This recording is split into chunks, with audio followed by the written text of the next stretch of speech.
Wow, working with Carter has been like my dream come true on this show. He is so young, but yet so talented, and it's so easy and natural for him. His instincts are so pure, and it's just been a joy to work with him and mind blowing. I mean, he's literally has so much flow with the way that he sings a song, and there's not really a lot to do except for just try to find the right song. And that's probably the biggest challenge, just because he hasn't really been in love, and just finding a song that's appropriate for his age.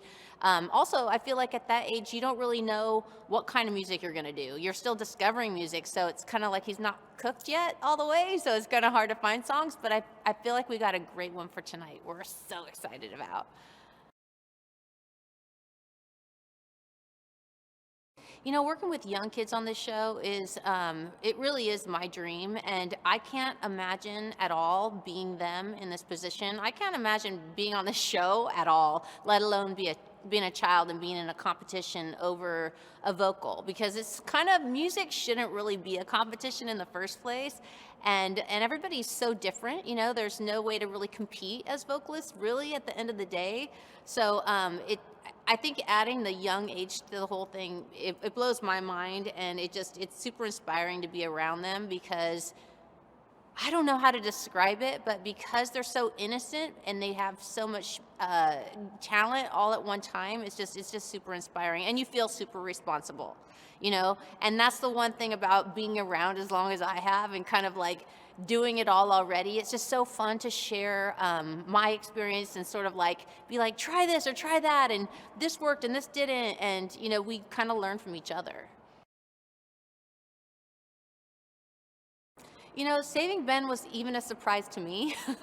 I had talked to Blake about it. He had said, you know, Ben's really good. And, you know, this show is known, all the coaches are always trying to get a country artist on their team, because everybody wants to beat Blake. And it's one of those situations where I knew that it was kind of going to be between Paige and Ben for me in my brain, like, but it really isn't until the last minute till you decide. But I kind of knew that Paige she's very super artistic, and sort of like outside of a competition talent wise. Like, I felt like Ben had more of a chance this time around, because he's a country artist. And also on top of that, he did an amazing performance, and I wasn't the only one that was surprised by it. Like, all the coaches were talking about his performance, so it just felt like, okay, in the moment, I'm just going to do it. And if you go back and watch it, you can see that I have no idea what I'm doing.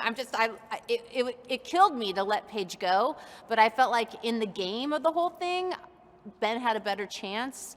Therefore, I guess I had a better chance, but it's not really about me winning, it's about somebody winning. So, yeah, and I'm #1 on country radio today with Blake Shelton, so I felt like if I have an opportunity to work with a country artist, Ben's the guy. So it's been really fun to work with him, and different and weird, and yeah, and I have a big shot with him, I think.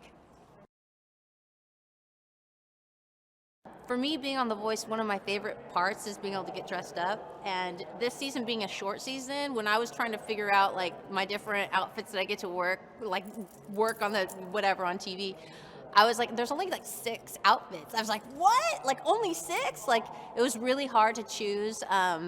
Tonight, I got to work with Dolce Gabbana, who made my outfit for my performance, which is like a dream come true. And yeah, that's really one of the perks of being on The Voice. Yeah, tonight and today is a huge day for me. I haven't released a single outside of Christmas and being on amazing country songs with Blake Shelton in 5 years. So I have new music coming out today. I have a song called Let Me Reintroduce Myself, and I get to perform it here tonight live on The Voice. And it's a pretty big deal, because we are in the middle of a pandemic, and to be able to be on TV and perform live music brand new, it's beyond. I've been praying all week. Please don't let us get closed down. Please, my performance, just get, you know. So, and also, I'm just so excited for my team to perform tonight as well. There's probably 2 things that I always look forward to. One is those little green Christmas wreaths made out of, I mean, they're nothing. They're like marshmallows and food coloring and cornflakes, but I always look forward to eating those. And then at Christmas, we have a new tradition in the last few years called the Pentano Dome. It's an Italian, kind of like a lasagna thing that we started doing, me and Blake. And I'm looking forward to doing one of those again too. It's literally like how fat can you get with one serving of one thing? It's like how many different things can you put in your mouth at the same time? So I'm excited to do that. At this stage in the competition, I think my main advice is trying to get their own personalities to come out. It's really hard when you're doing covers of other people's songs to be really true to whatever the song is without changing it up too much, but also letting people know who you are and getting people to love you and fall in love with you and get to know you, because people really fall in love with the voice, but also the human being that they learn about on TV. So it's really about just letting it all go and letting people know who you are. And that's kind of what I keep trying to just be more of you, let it out. So. As the reigning champion right here on The Voice, as far as coaches go, I'm just sailing along here. It's gotten to the point where it's so easy for Team Blake to win. I mean, I did it from my house last year. You know what I'm saying? So I really don't even know why I showed up. I think the other coach that's giving me the biggest run for my money this season would have to be a combination of all three of the other coaches, because it takes that many to compete with me. You know what I'm saying? At this stage of the competition, I always advise my artists to just soak in the moment and enjoy it, because this is once in a lifetime, whether you're established like the coaches or you're up and coming. I mean, this show is as big as it gets. So just soak it in and enjoy it if you can. My favorite food, holiday food that I only have this time of year, would probably be candy cane. I like candy canes, and I like to stick them and stir them, use them as a stir stick for my drink. Gives it a little extra Christmas peppermint. I turned for Cami Clooney in the blinds. I think she was a 4-chair turn as well, and I've been a fan since then. I love how intense she is. I love how different she is. Nobody's really in that pop rock kind of indie cool vein. Nobody's anywhere near that on this show. So she had a lane all to herself, and I kind of saw that as a really big advantage, because you start to think as a coach, which person, they're all talented at this point, you want them all to go through, but which person has the best shot, to move forward, and it becomes a little strategic as well to try and see who you can get to the finale, and she just, to me, has the best shot, and y'all are gonna love what she does this week. Team Kelly is the team to beat this week, in the sense that I don't know, it's so funny. Des and Cami are so different, but they're both very intense, and they're both very powerful in their own ways. And that's the thing that I have going for me this season. My team is extremely powerful. And even though they're different, it's just a very hard thing to beat when especially these two women, they exude such confidence and just such soulfulness in their own, little lanes. And I think that's the difference. I mean, I like everybody that's left, but my team is very powerful. If I had one word, that would be it. You know what? This season was so packed with great singers that I think the one that actually ended up surprising me the most isn't still here. I knew Cami was so talented. I knew Des was so talented. I knew all of that.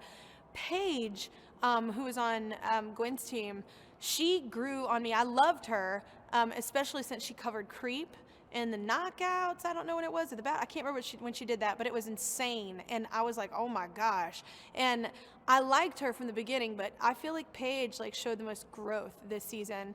And I don't think she's on Gwen's team anymore, but that just goes to show like how talented the season is. There's so many gifted people here, and you know, now it's up to America. You know, we don't really vote anymore. It's up to y'all. Who do you want to make it? So. You know what? Fan week is so important, and I feel like I get that more than any other coach just because my whole career is because people voted for me. So I really, really get how amazing and how much leverage your fan base can create for you. Like, to have a fan base that's already excited about you before you even have an album is amazing as an artist. You know, you have that to go into the label and go, look, they love what I'm doing. They love my choices. They love my style, my vibe. Like, that's a big thing. So the fans of the show and the fact that they start to get included in what you sing on the show, that's really important. I wasn't shocked that they wanted Des to sing En Vogue by any means. I was like, this is gonna be awesome. The main advice I give to artists at this point is to have fun. It sounds like such a cliche statement, but here's the thing. Even really super talented people that don't deserve to go home, go home. You know, it's a game only one person can win, and it doesn't mean you're not worthy, or it doesn't negate your talent or worth. Like, all it means is, for whatever reason, whoever voted that night had the chance and they were impressed by this other song and this other moment. And so really it's just to have fun. And I always, even like almost 20 years in, still think like, man, what if this is my last time I get to perform? You know, I always think like that. And I think that's a good way to think, because it could be. And you want to really enjoy it and not lose that innocence of it. Hands down, favorite food and drink for the holidays, a Pinot Noir or mulled wine. I love when I go to some person's house. Well, nobody's going to anybody's house. It's Christmas. And then I love pumpkin pie. Oh, with whipped cream. That's my favorite. I am so excited to have my first country artist, Bailey Ray, and then to have that artist who Blake and Kelly figured would be up for a steal by the second round or the third round, to have that artist make it all the way to the top 9 and to have done so in such a dramatic fashion with the instant save. I am so proud of her, and I'm so happy I've gotten to coach Bailey Ray. Well, I have 3 amazing singers. John Holiday, he sings opera, he sings jazz, he sings soul, he sings pop. He can do anything. Tamara Jade is so soulful and such a dynamic human being. She's so funny and fun to be around. And then Bailey Ray is just classic country. She is unadulterated, untampered with. She's just the genuine article when it comes to country music. She has that little slide in her voice, the little yodel, the little twang, and it's so good. My main advice for artists is to make an impact. Do something that people are going to remember. Strike at their emotions, make them feel something. And so when we're working on the song, I'm always talking about emotion. I'm always talking about how do you get the most emotional, beautiful performance out of yourself. And that's what we're going to try to do. Eggnog is the classic that you have once a year. Of course, I'll have some eggnog. We do beef Wellington for dinner, and we never make it the rest of the year, though we love it. We should make it again, but it feels very holiday, and it feels like a special occasion kind of dish. Those are a couple that I love for the holidays.